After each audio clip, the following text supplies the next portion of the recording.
నమస్కారం ఘంటారావానికి స్వాగతం. ముందుగా ప్రధాన అంశాలు. పేదలకు మెరుగైన వైద్యం కోసం రాష్ట్రం మరో అడుగు. హైదరాబాద్లో 3 టిమ్స్ ఆసుపత్రులకు నేడు సీఎం శంకుస్థాపన.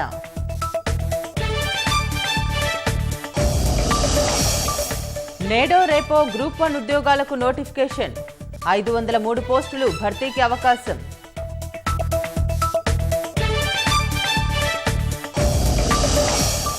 అప్పులు తీసుకోవడానికి రాష్ట్రానికి అనుమతి ఇవ్వని కేంద్రం. కొత్త ఆర్థిక సంవత్సరంలో ఇంకా మొదలు కాని రుణ ప్రక్రియ.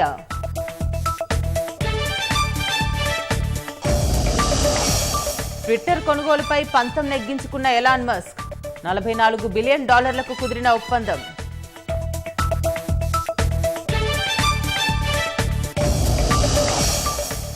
సంపదలో వారెన్ బఫెట్ ను మించిన గౌతమ్ అదానీ. $123.7 బిలియన్ ఫోర్బ్స్ జాబితాలో 5వ స్థానం.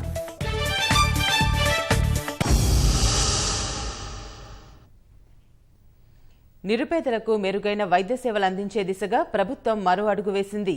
ఢిల్లీ ఎయిమ్స్ తరహాలో హైదరాబాద్లో 3 టిమ్స్ ఆసుపత్రులకు ముఖ్యమంత్రి కేసీఆర్ ఇవాళ శంకుస్థాపన చేయనున్నారు. గచ్చిబౌలిలో ఇప్పటికే ఒక టిమ్స్ ఉండగా మరో 3 ఆసుపత్రులను వీలైనంత త్వరగా నిర్మించాలని ప్రభుత్వం భావిస్తోంది. హైదరాబాద్ నలుమూలల Telangana institute of medical sciences TIMS పేరుతో ఆసుపత్రులను నిర్మించాలని నిర్ణయించిన ప్రభుత్వం ఇవాళ వాటికి అంకురార్పణ చేయనుంది. ఇప్పటికే గచ్చిబౌలిలో టిమ్స్ ఏర్పాటు చేసింది. ఎల్బీనగర్ పరిధిలోని గడ్డి అన్నారం, సనత్ నగర్ చెస్ట్ ఆసుపత్రి ప్రాంగణం, అల్వాల్లో మరో 3 సూపర్ స్పెషాలిటీ ఆసుపత్రుల్ని త్వరలో అందుబాటులోకి తీసుకురావాలని సంకల్పించింది. ఇప్పటికే ఆసుపత్రుల నిర్మాణానికి 2,679 కోట్లు మంజూరు చేయగా ముఖ్యమంత్రి కేసీఆర్ చేతుల మీదుగా ఇవాళ భూమి పూజ నిర్వహించనున్నారు. 16 ఎకరాల విస్తీర్ణంలో కట్టుతున్నారు సూపర్ స్పెషాలిటీ హాస్పిటల్. సో దీంట్లో అన్ని సూపర్ స్పెషాలిటీ ఫెసిలిటీసే ఉంటాయి. సో దీంతో ఈ ప్రాంత ప్రజలకు మంచి సేవలు అందిస్తారు. అంటే ఈ సూపర్ స్పెషాలిటీ ఫెసిలిటీస్ ఏంటంటే బయట చాలా కాస్ట్లీతో కూడుకున్న విషయము. అది ప్రభుత్వం గుర్తించింది. దాన్ని గుర్తించి ఒక కార్యరూపంలో తీసుకొచ్చి ఈ హాస్పిటల్స్ కట్టడం జరుగుతుంది. అంటే టార్గెట్ టైం ఏంటంటే 1 ఇయర్ అన్నారండి, 1.5 ఇయర్, మ్యాక్సిమం 2 ఇయర్స్ అని అనుకుంటున్నాము. కానీ 2 ఇయర్స్ లోపలే అవుతుందని ఒక ఆలోచన మాత్రం ఉంది మాకు.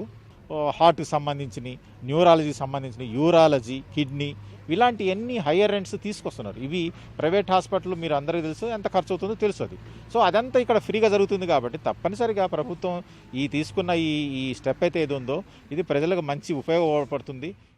కొత్తగా ఏర్పాటు చేయనున్న ఒక్కో ఆసుపత్రిని 13.71 లక్షల చదరపు అడుగుల విస్తీర్ణంలో 1000 పడకల సామర్థ్యంతో నిర్మించనున్నారు.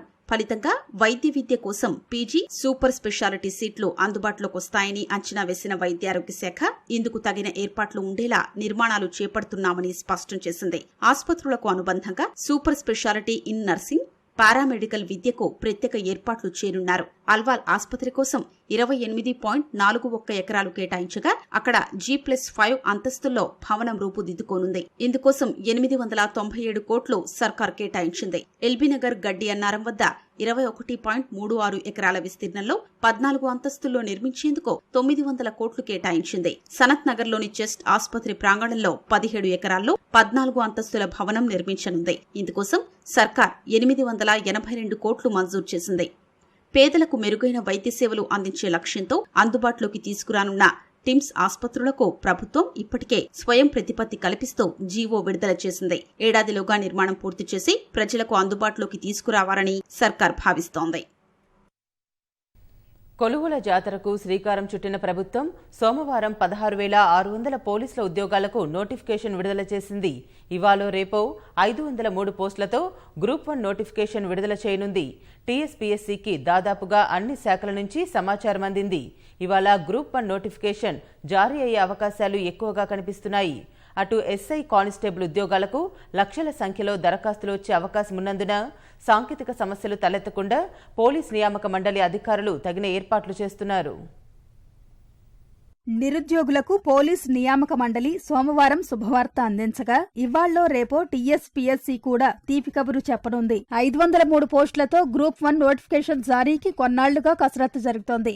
గ్రూప్స్ సహా అన్ని ఉద్యోగ నియామకాలకు ఇంటర్వ్యూలు ఎత్తివేసిన నేపథ్యంలో పరీక్షా విధానానికి సంబంధించి టీఎస్పీఎస్సీ రాష్ట్ర ప్రభుత్వాన్ని స్పష్టత కోరింది. కమిషన్ ప్రతిపాదనల మేరకు పలు సవరణలు చేస్తూ నిన్న సర్కార్ ఉత్తర్వులు జారీ చేసింది. ప్రభుత్వం వైపు నుంచి టీఎస్పీఎస్సీకి రావాల్సిన వివరాలు, సమాచారం దాదాపుగా అందినట్లయింది. 1-2 శాఖల నుంచి కొంత సమాచారం రావాల్సి ఉందని, ఇవాళ మధ్యాహ్నంలోపు కమిషన్కు చేరుతుందని అంటున్నారు. దీంతో నోటిఫికేషన్కు ముందు చేయాల్సిన కసరత్తు అంతా పూర్తవుతుంది. ఆ వెంటనే నోటిఫికేషన్ జారీ చేసేందుకు పబ్లిక్ సర్వీస్ కమిషన్ సిద్ధమైంది. ఇవాళ నోటిఫికేషన్ జారీ అయ్యే అవకాశాలు ఎక్కువగా కనిపిస్తున్నాయి. ఏదైనా కారణాల వల్ల ఆలస్యమైతే రేపు జారీ చేస్తారు. మొత్తం 503 పోస్టులతో గ్రూప్ 1 భారీ నోటిఫికేషన్ వెలువడనుంది.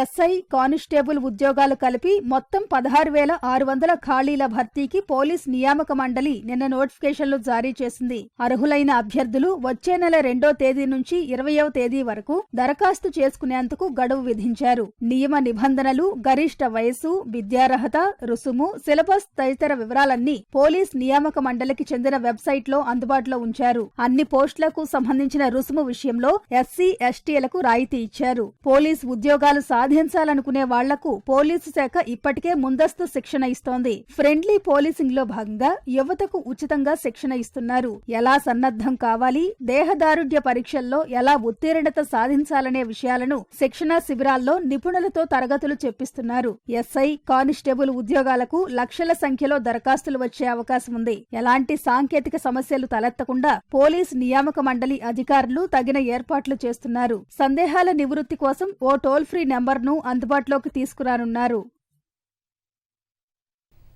భూపాలపల్లి జిల్లాలోని కాకతీయ థర్మల్ విద్యుత్ కేంద్రంలో భారీ అగ్ని ప్రమాదం సంభవించింది. ఈ ఘటనలో మంటల్లో చిక్కుకొని 7గురికి గాయాలయ్యాయి. క్షతగాత్రులకు హన్మకొండలోని ప్రైవేట్ ఆసుపత్రిలో చికిత్స అందిస్తున్నారు. పరిస్థితి విషమంగా ఉన్న మరో 3గురిని మెరుగైన వైద్యం కోసం హైదరాబాద్కు తరలించారు. భూపాలపల్లి జిల్లా గణపురం మండలం చెల్పూరు కాకతీయ థర్మల్ పవర్ ప్రాజెక్టులో రాత్రి అగ్ని ప్రమాదం జరిగింది. ఆ సమయంలో విధుల్లో ఉన్న 7గురు గాయపడ్డారు. బాధితుల్లో జెన్కో ఉద్యోగులతో పాటు ఒప్పంద కార్మికులు ఉన్నారు.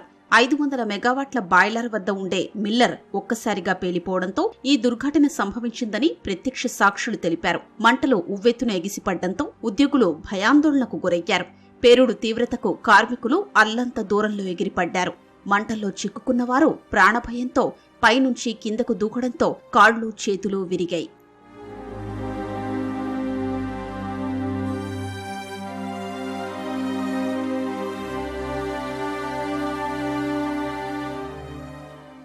మిల్ రిజెక్ట్లో ఫారిన్ మెటీరియల్ మామూలుగా రెగ్యులర్గా మెయింటైన్ చేసే డోర్ ఓపెన్ చేసి ఫారిన్ మెటీరియల్ తీస్తూ ఉంటే సడన్గా ఫైర్ రావడం వల్ల ఒక జేపీఏ, ఒక ఆర్టిషను, 4 కాంట్రాక్ట్ కార్మికులకు హెవీగా ఇంజ్యూర్ చేయడం జరిగింది. ఇమీడియట్గా మేనేజ్మెంట్ స్పందించి ఇక్కడికి హజార్ హాస్పిటల్ షిఫ్ట్ చేయడం జరిగింది. 2కి చిన్న గాయాలు జరిగింది, ఇప్పుడు ఒక 4గురికి మేజర్ గాయాలు జరిగినాయి.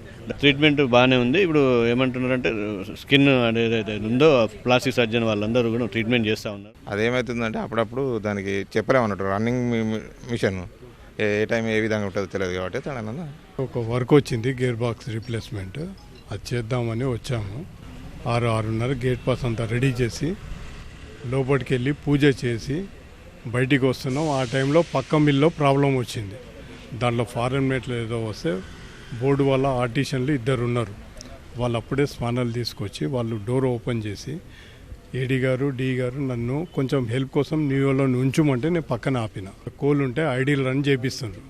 సడన్గా లోపల నుండి ఫైర్ వచ్చి అక్కడ ఉన్నోళ్ళు 5-6 అట్లా లేచి కింద పడిపోయినారు.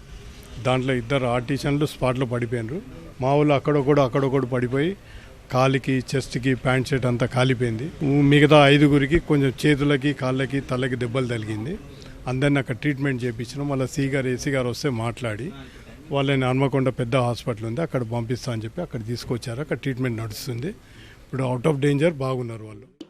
కాళ్లు, చేతులు, మొహం, వీపు భాగం కాలి కార్మికులు నరకయాతన పడ్డారు. క్షతగాత్రుల్ని హుటాహుటిన హనుమకొండలోని ప్రైవేట్ ఆసుపత్రికి తరలించి అత్యవసర చికిత్స అందిస్తున్నారు. 60% పైగా కారణ గాయాలతో పరిస్థితి విషమంగా ఉన్న వెంకటేశ్వర్లు, వీరస్వామి, సీతారాముల్ని మెరుగైన చికిత్స కోసం హైదరాబాద్ కు తరలించారు. స్వల్ప గాయాలైన ఒప్పంద కార్మికులు రాజు, సాయికుమార్, మహేందర్, జానకిరాంలో హనుమకొండ ఆసుపత్రిలో చికిత్స పొందుతున్నారు. తమ వారి పరిస్థితి ఎలా ఉందోనని బాధిత కుటుంబ సభ్యులు తల్లడిల్లుతున్నారు.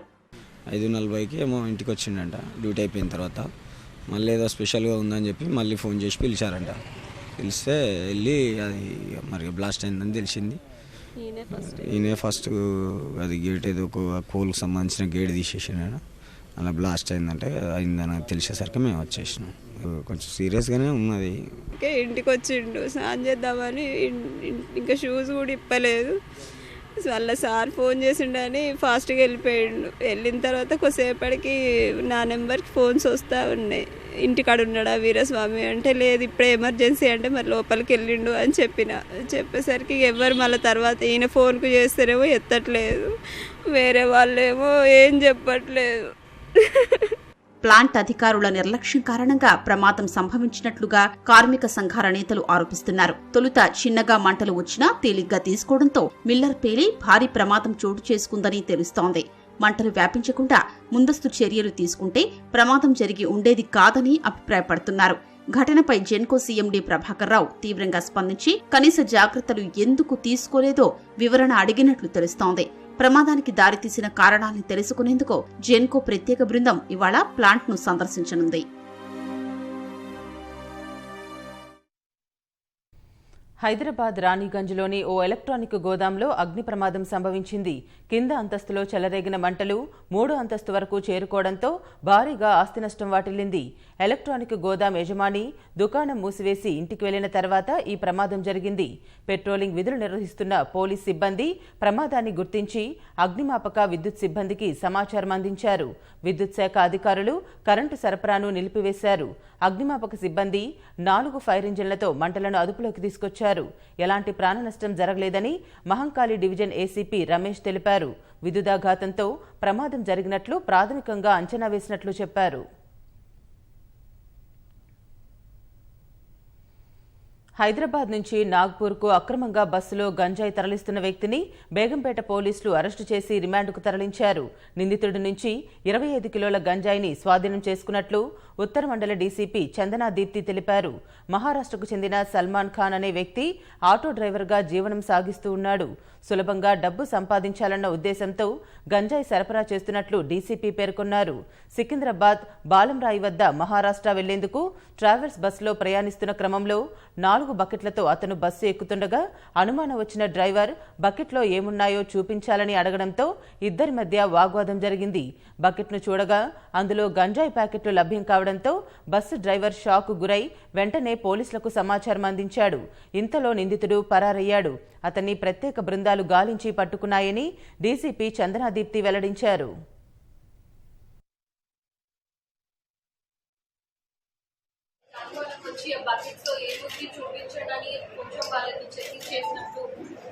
చేయడానికి వచ్చినప్పుడు వాళ్ళు పారిపోయారు. వాళ్ళతో కూడా మనకు తెలియదు. తర్వాత పోలీస్కి ఇన్ఫర్మేషన్ వచ్చింది. అండ్ బకెట్ లోపల ఏముంది అని చూస్తే దాంట్లో గాంజా ఉంది. గాంజా లీజ్ దాంట్లో 41 కిలోగ్రామ్స్ గాంజా. వాళ్ళు టికెట్ బుక్ చేసుకున్నారు అఫ్జల్గంజ్లో. అప్పుడు ఒక నెంబర్ ఇచ్చారు. ఆ నెంబర్ ఆధారంగా మనము ఇంకా డీటెయిల్స్లోకి వెళ్ళి social media and also there other clues ఎక్కడైతే అవైలబుల్ ఉన్నాయో అన్నీ కూడా మనం సేకరించుకుని వేరే స్టేట్కి టీంని పంపించి వాళ్ళని పట్టుకోవడం జరిగింది. కొత్త ఆర్థిక సంవత్సరంలో రుణాలు తీసుకునేందుకు రాష్ట్ర ప్రభుత్వానికి కేంద్రం ఇంకా అనుమతివ్వలేదు.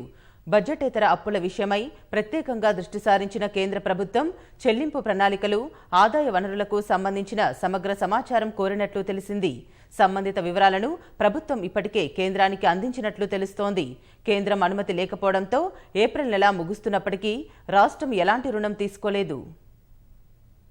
నిధుల సమీకరణలో భాగంగా ప్రస్తుత ఆర్థిక సంవత్సరంలో 53,970 కోట్ల రూపాయలు రుణాల ద్వారా సమకూర్చుకోవాలని రాష్ట్ర ప్రభుత్వం భావించింది. ఈ మేరకు 2022-23 బడ్జెట్లో పొందుపరిచారు. అయితే ఆర్థిక సంవత్సరం ప్రారంభమై నెల రోజులు పూర్తవుతున్నప్పటికీ ప్రభుత్వం ఈ ఏడాది ఒక్క రూపాయి కూడా రుణం ద్వారా సమకూర్చుకోలేదు. మొదటి త్రైమాసికంలో 15,000 కోట్లు రుణంగా తీసుకునేందుకు రిజర్వ్ బ్యాంకుకు ప్రతిపాదనలు పంపింది. ఏప్రిల్ నెలలో 3,000 కోట్లు, మేలో 8,000 కోట్లు, జూన్లో 4,000 కోట్లు రుణంగా తీసుకునేందుకు ఆర్బీఐకి వివరాలు పంపింది. రాష్ట్రాల అప్పులకు సంబంధించి అభ్యంతరాలు లేవనెత్తిన కేంద్ర ప్రభుత్వం రుణం తీసుకునేందుకు రాష్ట్రాలకు ఇంకా అనుమతులు ఇవ్వలేదు.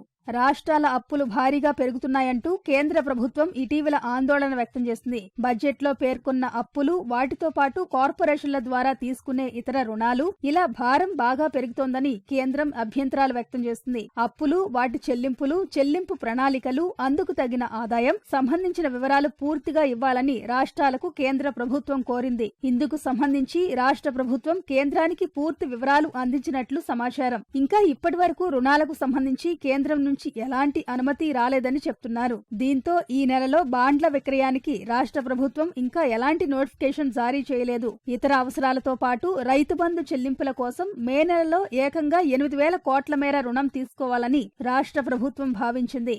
ఏప్రిల్లో ఇప్పటి వరకు రుణం తీసుకునేందుకు అనుమతి ఇవ్వకపోగా మే నెలలో ఏం జరుగుతుందన్నది చూడాలి. ప్రశాంత్ కిషోర్ వ్యవహారంపై తెరాస కార్యనిర్వాహక అధ్యక్షుడు మంత్రి కేటీఆర్ స్పందించారు. ప్రశాంత్ కిషోర్తో తెరాస సమాలోచనలు జరపడం కొత్తేమీ కాదని, 7 ఏళ్లలో అనేకసార్లు కలిశామని స్పష్టం చేశారు. కాంగ్రెస్ చేరినట్లు ప్రశాంత్ కిషోర్ ధృవీకరించారా అని ప్రశ్నించారు. రాష్ట్రంలో కొత్త తరం ఓటర్ల అభిప్రాయాలు తెలుసుకునేందుకే ఐపాక్ సేవలను వినియోగిస్తున్నామని, ఇది తమ శక్తికి అదనమేనని స్పష్టం చేశారు. చరిత్ర తప్ప భవిష్యత్తు లేని కాంగ్రెస్తో కలిసి పనిచేయాల్సిన అవసరం లేదని కేటీఆర్ వ్యాఖ్యానించారు. बताता हूँ आपको, प्रशांत किशोर जी से हम लोग पहली बार नहीं मिल रहे हैं. 7 साल से कई बार मिल चुके हैं, कई बार बात हो चुकी है और कई बार आगे भी शायद चलेंगी. पर आप ही लोग लिख रहे हो, आप ही लोग कह रहे हो कि वो कांग्रेस में शामिल हो गए. उन्होंने तो अभी तक बताया नहीं. मैंने बस मीडिया में ही देखा है कि वो शामिल हो गए और ख़त्म हो गया बात. तो मैं क्या कह रहा हूँ, आज हिंदुस्तान में हर पार्टी चाहे कोई भी हो, कोई ना कोई स्ट्रैटेजिस्ट के साथ काम कर रही है. तो हम लोग भी कर रहे हैं, क्योंकि हमारी भी पार्टी अभी 21वीं सालगिरह मना रही है, 21वीं जन्मदिन मना रही है. और we are also looking at the new generation, you know, which is in the age group of 18 to 35. How do we reach them, क्या करें. और कभी का एक बार ये भी हो जाता है कि 2 बार सत्ता में रहने के बाद थोड़ा ऑब्जेक्टिव आउटसाइडर ओपिनियन भी चाहिए होता है कि क्या क्या करेक्शन चाहिए, क्या क्या हमें करना चाहिए. तो इसके अलावा इससे ज़्यादा मैं इसका अहमियत नहीं देता हूँ. आईपैक जैसी संस्था है तो थोड़ा और ऐड करेंगी. क्या आप क्या करोगे उसमें थोड़ा और उनका एफर्ट कॉम्प्लीमेंट्री सप्लीमेंट्री एफर्ट होगा. తెలంగాణ మహారాష్ట్ర సరిహద్దుల్లో పెన్గంగాపై నిర్మిస్తున్న చెనాకా కొరాటా ప్రాజెక్టు పనులను సీఎం కార్యాలయ ప్రత్యేక కార్యదర్శి స్మితా సబర్వాల్ పరిశీలించారు. ప్రత్యేక హెలికాప్టర్లో వచ్చిన ఆమె తొలుత హత్తిఘాట్ వద్ద జరుగుతున్న పంప్ హౌస్ను సందర్శించారు. పనుల పురోగతిపై అధికారులతో సమీక్షించారు. భూసేకరణ, పరిహారం చెల్లింపులో ఆలస్యం చేయకుండా పనులు పూర్తి చేయాలని ఆదేశించారు. మే చివరి వారంలో డ్రై రన్, జూన్లో వెట్ రన్ నిర్వహించాలని యంత్రాంగానికి నిర్దేశించారు. భీంపూర్ మండలం పిప్పల్కోటి వద్ద నిర్మిస్తున్న బ్యాలెన్సింగ్ రిజర్వాయర్ నిర్వాసితులు స్మితా సబర్వాల్ను కలిసి పరిహారం అందించాలని విన్నవించారు. వారి సమస్యను ఎమ్మెల్యే జోగు రామన్న దగ్గరుండి ఆమెకు వివరించారు. రైతులకు మేలు జరిగేలా ముఖ్యమంత్రి దృష్టికి తీసుకెళ్తానని ఆమె వారికి భరోసానిచ్చారు. Hyderabad Banjara Hills pudding and mink పబ్లో మాదక ద్రవ్యాలపై నమోదైన కేసును కేంద్ర దర్యాప్తు సంస్థలకు అప్పగించాలని ఎంపీ రేవంత్ రెడ్డి హైకోర్టులో వ్యాజ్యం దాఖలు చేశారు. ఈడీ, ఎన్సీబీ, సీబీఐ, డీఆర్ఐలకు దర్యాప్తు అప్పగించాలని కోరారు. లేకుంటే కేంద్ర దర్యాప్తు సంస్థల అధికారులతో పాటు తెలంగాణ ఎక్సైజ్ శాఖ నిపుణులతో ప్రత్యేక దర్యాప్తు బృందం ఏర్పాటు చేసేలా ఆదేశించాలని కోరారు. పుడింగ్ అండ్ మింక్ పబ్ కేసులో సినీ పరిశ్రమకు చెందిన వారితో పాటు ప్రముఖులు, రాజకీయ నాయకుల పిల్లలు ఉన్నారని రేవంత్ పేర్కొన్నారు. ఆంధ్రప్రదేశ్కు చెందిన ఒక సీనియర్ ఐపీఎస్ అధికారి పిల్లలు ఉన్నారని వివరించారు. అక్కడ 83 గ్రాముల కొకైన్ దొరికిందని 2ని అరెస్టు చేశారన్నారు. ఈ కేసును నిష్పక్షపాతమైన దర్యాప్తు నిమిత్తం కేంద్ర దర్యాప్తు సంస్థలకు అప్పగించాల్సి ఉందన్నారు. మాదక ద్రవ్యాల వినియోగాన్ని అడ్డుకోవడంతో పాటు మూలాలను నాశనం చేయాల్సి ఉందని పిటిషన్లో రేవంత్ వివరించారు. రహదారులపై ట్రాఫిక్ నిబంధనలు ఉల్లంఘించిన వారిపై ఈ చలాన్ జారీ, ఆన్లైన్లో చెల్లింపు విధానంలో రాష్ట్రం ఆదర్శంగా నిలిచింది. నగదురహిత చలానాల ద్వారా కేవలం 45 రోజుల్లో ఖజానాకు 304 కోట్లు జమ అయింది. దేశంలోనే నగదురహిత చలానాల ద్వారా భారీగా వసూలు కావటం ఇదే ప్రథమం. క్యాష్లెస్ చలానాలు అమలు చేస్తున్న రాష్ట్రంగా పలు పురస్కారాలను అందుకుంది. ట్రాఫిక్ చలాన్లకు రాయితీ ప్రకటించడంతో 45 రోజుల్లోనే 9 కోట్ల పెండింగ్ చలానాలు క్లియర్ అయ్యాయి. వీరంతా చలానాలను వారి చరవాణుల్లోనే చెల్లించారు. దీంతో ఉల్లంఘనలకు సమయం ఆదా అవగా అదే సమయంలో ట్రాఫిక్ పోలీసులు రహదారులపై వాహనాలు సాఫీగా వెళ్లేలా చర్యలు తీసుకున్నారు. అక్రమ parking, rash driving, red light jumping, triple riding, speed driving వంటివి చేశారంటూ హైదరాబాద్ ట్రాఫిక్ పోలీసులు సగటున రోజుకు 10,000 వాహనాలకు ఈ చలాన్లు పంపుతున్నారు. ట్రాఫిక్ పోలీసులు అందుబాటులోకి తీసుకొచ్చిన నగదురహిత చలానా విధానానికి జాతీయ స్థాయిలో ఫిక్కీ, స్కోచ్ పురస్కారాలు దక్కడం విశేషం. టెస్లా స్పేస్ ఎక్స్ అధిపతి ఎలాన్ మస్క్ యాజమాన్యంలోకి సామాజిక మాధ్యమం ట్విట్టర్ చేరనుంది. $44 బిలియన్ ట్విట్టర్ సంస్థను విక్రయించేందుకు అంగీకారం కుదిరింది. స్వేచ్ఛాయుత భావ వ్యక్తీకరణ వేదికగా తన సామర్థ్యం మేరకు ట్విట్టర్ పనిచేయటం లేదని, అందుకే దానిని కొనుగోలు చేయాలని నిర్ణయించినట్లు ఎలాన్ మస్క్ తెలిపారు. వినియోగదారుల్లో విశ్వాసం పెంపొందించేందుకు, మరింత మెరుగైన సేవలను అందించేందుకు ట్విట్టర్ను ప్రైవేటు కంపెనీగా మార్చాల్సిన అవసరం ఉందని పేర్కొన్నారు. ట్విట్టర్ ప్రపంచం మొత్తాన్ని ప్రభావితం చేసే ఉద్దేశాన్ని, ఔచిత్యాన్ని కలిగి ఉందని ఆ సంస్థ సీఈఓ పరాగ్ అగర్వాల్ వెల్లడించారు. ఎన్నడూ లేనంత అద్భుత పనితీరుతో ప్రేరణ కలిగించిన తమ బృందాలను చూసి గర్విస్తున్నట్లు పరాగ్ ట్వీట్ చేశారు. విక్రయం ముగిసిన తర్వాత ట్విట్టర్ ప్రైవేటు కంపెనీగా మారుతుందని ఆ సంస్థ పేర్కొంది. తొలుత పాయిజన్ పిల్ అనే విధానంలో మస్క్ను నిలువరించాలని భావించిన ట్విట్టర్ ఎట్టకేలకు ఆయన ఆఫర్ చేసిన భారీ మొత్తానికి సంస్థను విక్రయించేందుకు అంగీకరించింది. ఈ మేరకు ఒప్పందం ఖరారు చేసుకుంది.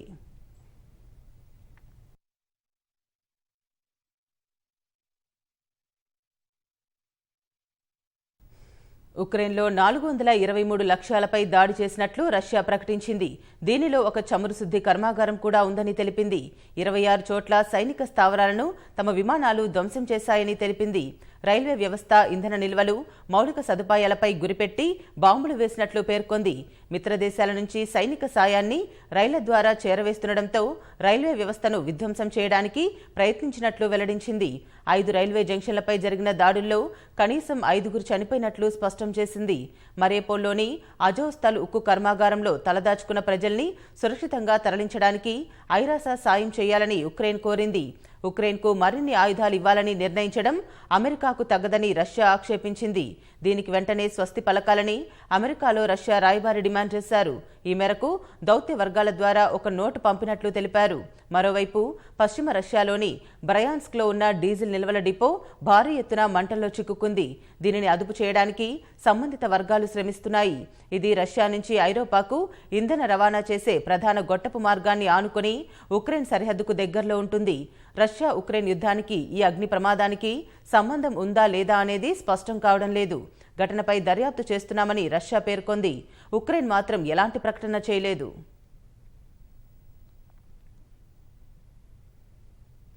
Life insurance corporation LIC IPO May 4న ప్రారంభమై 9న ముగిసే అవకాశం ఉందని కేంద్ర ప్రభుత్వ వర్గాలు తెలిపాయి. ఎల్ఐసి ఐపీఓ ద్వారా 3.5% వాటాను విక్రయించాలని నిర్ణయించిన కేంద్ర ప్రభుత్వం తద్వారా 21,000 కోట్లను సమీకరించాలని లక్ష్యంగా పెట్టుకుంది. ఎల్ఐసి ఐపీఓ మొత్తం విలువను 6 లక్షల కోట్లుగా లెక్కగట్టినట్లు సమాచారం. జీవిత బీమా సంస్థలో 5% వాటా అమ్మాలని ఫిబ్రవరిలో ప్రణాళికలు రచించిన కేంద్రం ఈ మేరకు సెబీకి ముసాయిదా పత్రాలను సమర్పించింది.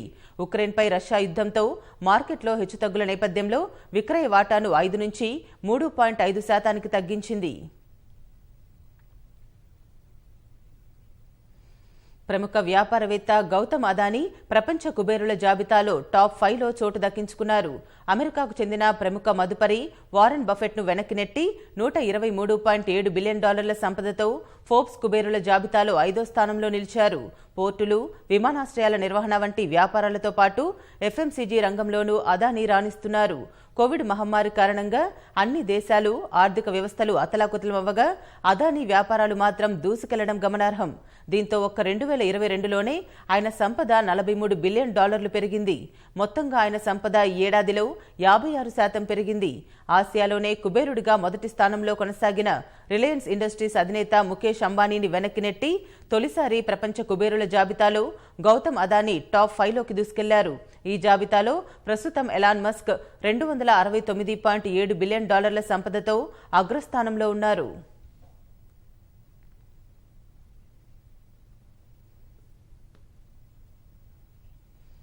తమిళనాడు కోయంబత్తూరులో ఏనుగుల గుంపు విద్యుత్ కంచెని దాటిన వీడియో వైరల్గా మారింది.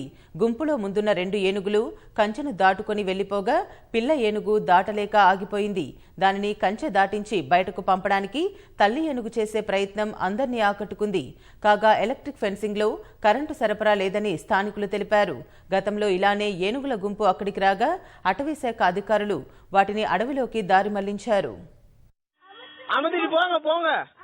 வலிக்குமே பிள்ளைகளுக்கு இல்ல போட்டு போட்டு போட்டு போட்டு போட்டு ஐயோ குட்டி குட்டி புள்ள